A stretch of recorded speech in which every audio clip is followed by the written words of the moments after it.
Break के बाद स्वागत है आप सभी का। शुरुआत करेंगे खबर से। खबर वाराणसी से, जहां मुख्यमंत्री योगी आदित्यनाथ वाराणसी के दौरे पर थे।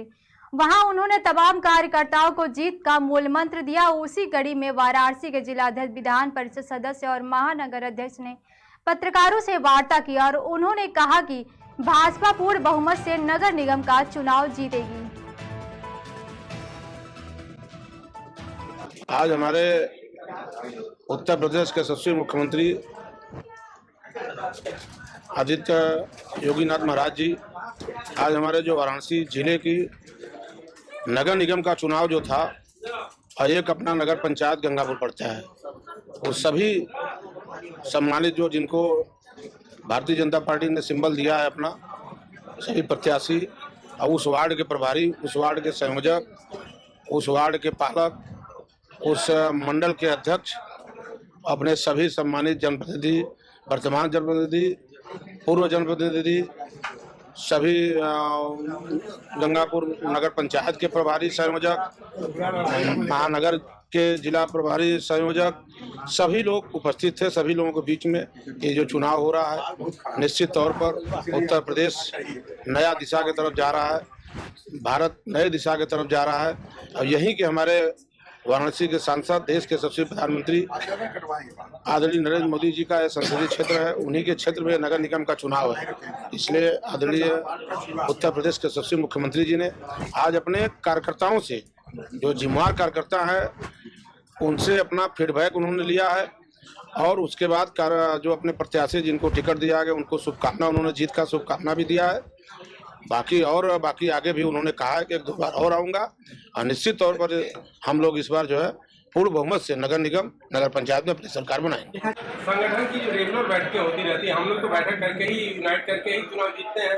और संगठन का हमारा रैंक एंड फाइल पूरा जो है, पूर्व अध्यक्ष से लेकर के और राष्ट्रीय अध्यक्ष तक सब एक संगठन के वर्कर के रूप में काम करते हैं। सब लोग मिलकर काम करें और मिनी सदन में भी हमारा बहुमत आए, इसके लिए जो है हम लोग एक साथ कैसे बैठेंगे, कैसे बात करेंगे, इसका योजना बनाया गया और हम लोग काम कर रहे हैं। विरोधी पार्टी मतलब जल और पानी, तो सीवर को लेकर मुद्दे पे मतलब आ रही है, तो क्या इस तरह की रणनीति को उनको साधने के लिए कोई ऐसा ये इस तरह की कोई रणनीति नहीं है।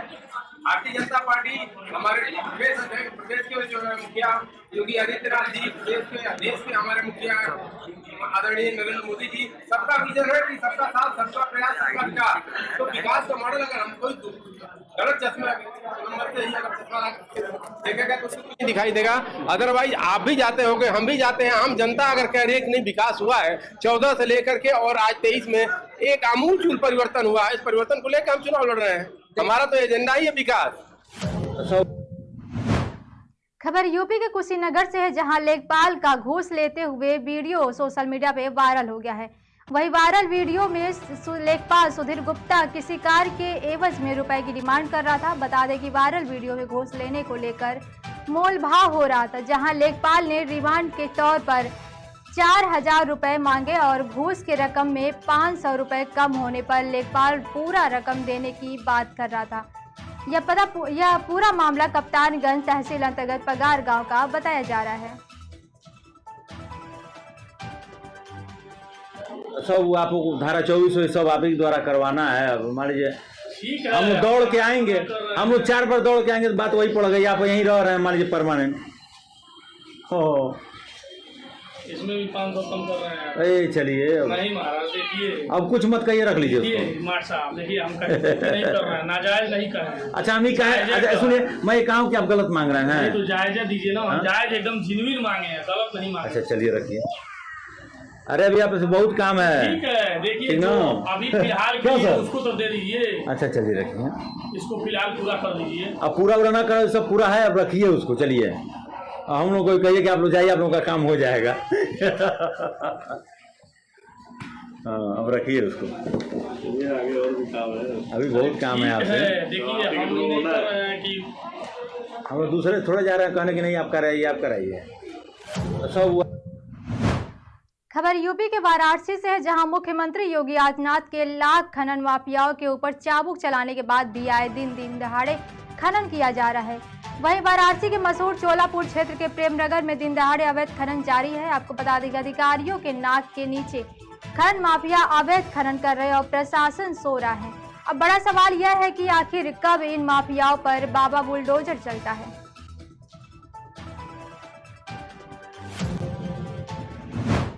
खबर यूपी के चित्रकूट से है, जहां पुलिस अधीक्षक चित्रकूट वृंदा शुक्ला के निर्देशन में अपराध और अपराधियों पर अंकुश लगाने के लिए कार्रवाई की जा रही है। वहीं इस क्रम में अपर पुलिस अधीक्षक और क्षेत्राधिकारी राजापुर शीतला प्रसाद पांडे के पर्यवेक्षण में थाना अध्यक्ष रायपुरा के मार्गदर्शन में थाना रायपुरा पुलिस ने 24 घंटे के अंदर जल जीवन मिशन की पाइप चोरी की घटना का सफल अनावरण किया है। आपको बता दें कि पुलिस ने 02 अभियुक्तों को एक DCM वाहन और चोरी के 50 पाइप के साथ गिरफ्तार किया है। जैसा कि आप जानते हैं, केंद्रीय सरकार की एक फ्लैगशिप परियोजना है नमामि गंगे, जो कि एक बहुत महत्वाकांक्षी प्रोजेक्ट है और बुंदेलखंड जैसे क्षेत्र के लिए उसका महत्व और भी अधिक है, क्योंकि हर घर नल पहुंचाने का इसका उद्देश्य है और ये पानी की कमी से पूरी तरह से प्रभावित क्षेत्र है। हमारा जनपद भी उसी में आता है। तो इसमें काफ़ी लंबे समय से इस प्रकार की गोपनीय सूचना प्राप्त हो रही थी कि इसमें इस स्कीम में जो उपकरण यूज़ हो रहे हैं, खासकर जो पाइप्स मेटल के यूज़ होते हैं, उनकी चोरी की जा रही है।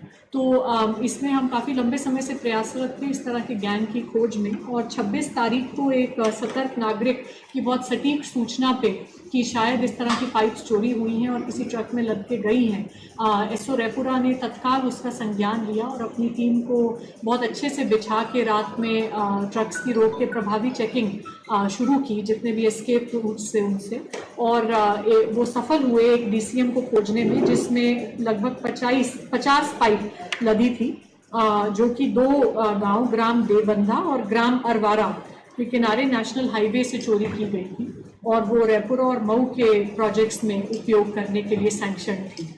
तो इस DCM को भी 207 MV एक्ट में सीज कर लिया गया है और फिर इस परियोजना में जो कार्यरत हैं श्री अशोक कुमार, उनसे तहरीर प्राप्त कर इसमें चोरी का मुकदमा पंजीकृत किया गया है और 2 अभियुक्त इसमें जो DCM में पाए गए थे इस माल के साथ, उनको भी गिरफ्तार कर लिया गया है।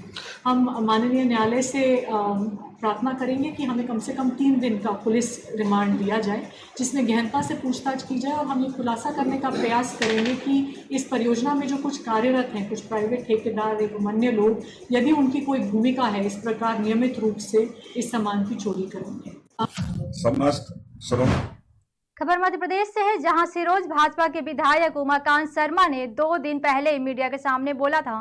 वही विधायक ने कुछ लोगों पर अपनी हत्या कर आरोप लगाया है, जहां प्रशासन मेरी सुरक्षा के लिए सतर्क नहीं है, और आज उन्होंने फेसबुक पर वीडियो जारी कर अपनी सुरक्षा वापस करने को बोला है। उन्होंने कहा कि मैं प्रदेश के 7 करोड़ आम नागरिकों की तरह बिना सुरक्षा के रहूंगा। मुझे शासन प्रशासन से सुरक्षा नहीं चाहिए। मैं अपने जीवन में कभी सुरक्षा नहीं लूंगा। बता दें कि कांग्रेस के पूर्व मंत्री जयवर्धन सिंह ने कहा कि भाजपा के राज्य में भाजपा के विधायक सुरक्षित नहीं है, तो आम नागरिक कैसे सुरक्षित रहेगा। समस्त सिरोंज लटेरी विधानसभा क्षेत्र के विदिशा जिले के नागरिक बंधु, मैं उमाकांत शर्मा पुत्र श्री चंद्रमोहन शर्मा, निवासी वार्ड नंबर 19 गणेश की अथाई, आप सबसे सादर निवेदन करना चाहता हूं। कई लोग मुझसे पूछ रहे हैं कि आपके पास मध्य प्रदेश शासन की सुरक्षा है अथवा नहीं।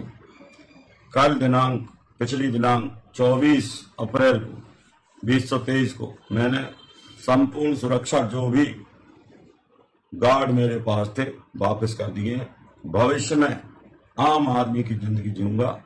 कोई भी सुरक्षा व्यवस्था मध्य प्रदेश शासन की, जिला अनुविभाग, थाना की मैं प्राप्त नहीं करूंगा। मध्य प्रदेश के 7 करोड़ लोग सामान्य पुलिस व्यवस्था में मध्य प्रदेश शासन की जो रहते हैं, अपना जीवन यापन करते हैं, चाहे वो व्यापारियों, कर्मचारियों, मजदूरों, श्रमिकों, किसानों, वैसे ही एक आम आदमी की भांति मैं भी अपनी जिंदगी जीऊंगा। और जो मेरे षड्यंत्र कर रहे हैं, विरोध कर रहे हैं, राजनीतिक विद्वेषवश मेरे पर झूठा फंसाना चाहते हैं, भगवान उनका भी भला करे। और अब मैं किसी से न सुरक्षा मांग रहा हूं, न मैं सुरक्षा कभी भविष्य में लूंगा। आजीवन बगैर सुरक्षा के, सुरक्षा कर्मियों के, शासन के स्तर की कोई सुरक्षा मैं अपने पास नहीं रखूंगा। मैं तो अहिंसा में विश्वास रखता हूं। जलने वाले जला करें, भगवान उनका भी भला करें और सदैव खुश रखें।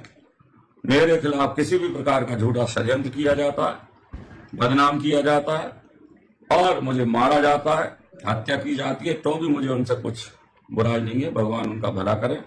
आप सबका आशीर्वाद, प्रेम, स्नेह मिलता रहे। मैं सबसे क्षमा चाहते हुए स्पष्ट कहना चाहता हूं कि मेरे पास मध्य प्रदेश शासन की, देश के शासन की, किसी भी सुरक्षा एजेंसी की कोई सुरक्षा नहीं है। मैंने वापस कर दी है और न कभी भविष्य में रखूंगा। सबके लिए बहुत बहुत चरण स्पर्श प्रणाम, नमस्कार। समाज खबर यूपी के जनपद बिजनौर से है, जहां डीएम उमेश मिश्रा और एसपी नीरज कुमार यादव ने आगामी नगर निकाय चुनाव 2023 को शांतिपूर्ण तरीके से संपन्न कराने को लेकर जनपद बिजनौर और उत्तराखंड राज्य के सीमावर्ती जनपद के पुलिस प्रशासनिक अधिकारियों के साथ समन्वय बैठक की है। वहीं इस संबंध में आवश्यक दिशा निर्देश भी दिए हैं। आज जनपद बिजनौर के जो समीपवर्ती जिले हैं उनके अधिकारियों के साथ, पुलिस अधिकारियों के साथ एक समन्वय बैठक की गई है। आने वाला जो चुनाव है नगर निकायों का, उसको शांतिपूर्ण से संपन्न कराने के लिए शांति व्यवस्था पर सही ढंग से रखने के लिए आपसी समन्वय किया गया, आपसी बातचीत की गई और हम लोग प्रयास करेंगे सहयोग से बेहतर ढंग से अपराधियों के अंकुश रखते हुए शांतिपूर्ण चुनाव संपन्न कराते। आज जनपद खबर यूपी के लखनऊ से है, जहां साइबर हैकरों ने यूपी परिवहन निगम की टिकटिंग सिस्टम को हैक कर लिया है। इसके साथ ही हैकरों ने यात्रियों को डाटा को इंक्रिप्ट कर दिया है और इस डाटा को परिवहन विभाग को वापस करने के एवज में भारतीय मुद्रा के 40 करोड़ के बिटकॉइन की फिरौती मांगी है। आपको बता दें कि 2 दिन में पैसा ना मिला तो यह रकम दोगुनी करने की धमकी भी दी है। इस साइबर अटैक से ई टिकटिंग की व्यवस्था ध्वस्त हो गई है। परिवहन निगम के जीएम आईटी यजुवेंद्र सिंह की तहरीर पर साइबर क्राइम थाने में एफआईआर दर्ज हुई है। साइबर टीम ने मामले की जांच शुरू कर दी है।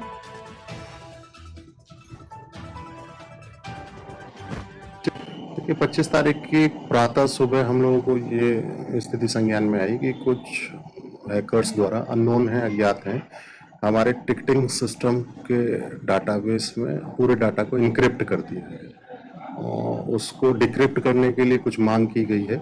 इसके लिए सुसंगत धाराओं में हम लोगों ने साइबर क्राइम थाने में कल रात रिपोर्ट दर्ज करा दी है।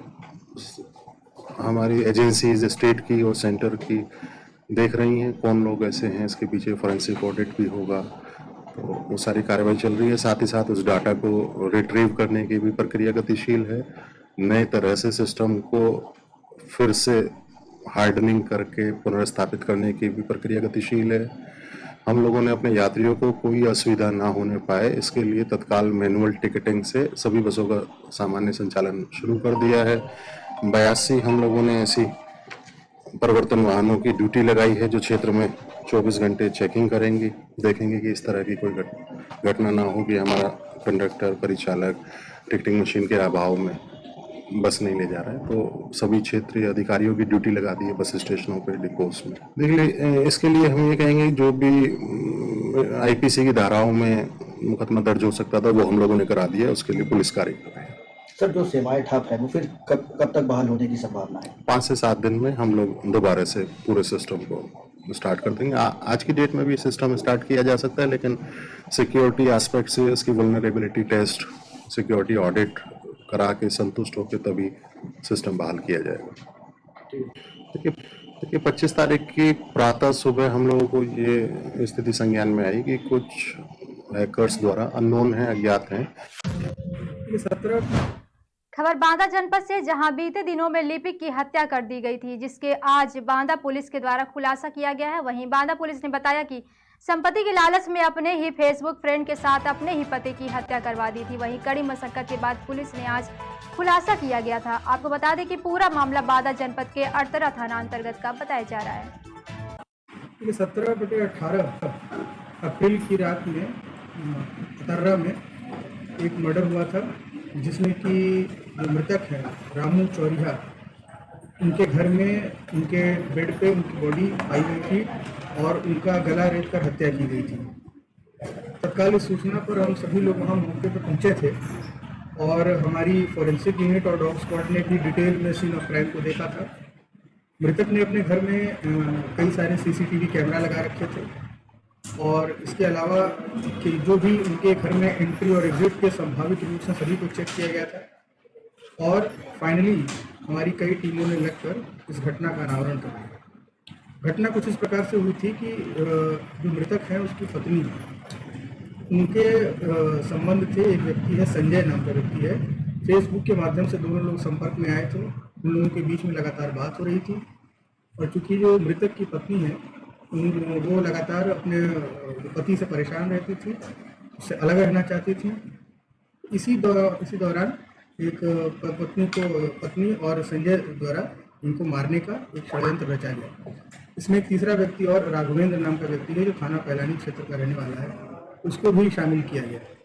घटना वाली रात को ये दोनों लोग आए वहाँ पर और पत्नी ने पूर्व नियोजित ढंग से जो DVR लगा था CCTV कैमरों का उसको हटा दिया। उसके बाद इस घटना को अंजाम दिया गया और उसके बाद जो दूसरा अभियुक्त है उसकी मदद से अपने आप को बंद कर लिया गया और एक इस तरह का एक स्टेज किया गया कि कोई बाहर से कोई व्यक्ति आया है और पत्नी जो है उस समय घर के अंदर बंद थी, ताले के अंदर बंद थी, ताकि पुलिस को भ्रमित किया जा सके और बार बार पुलिस का ध्यान आकर्षित किया गया कि उसके मृतक के भाई से उसका विवाद चल रहा है और भाई ही है जो इसने इस घटना को अंजाम दिया है। बहुत ही तत्परता से हम लोगों ने, हमारी कई टीमों ने सर्विलांस की मदद ली और जो हमारे मुखबिर हैं तमाम, उसको उनकी मदद से कड़ी को जोड़ते हुए फाइनली इस घटना को अनावरण किया और तीनों अभियुक्तों को हम लोगों ने अरेस्ट कर लिया है। जो आला कत्ल है, चाकू जिससे गला रेत कर हत्या की गई थी, उसको बरामद कर लिया गया है। उनके कपड़े जो हैं जिस पे ब्लड लगा हुआ है वो बरामद हो गया है और उनके पास से 3 मोबाइल भी बरामद किए गए हैं जो लगातार बातचीत में इस्तेमाल होते थे और घटना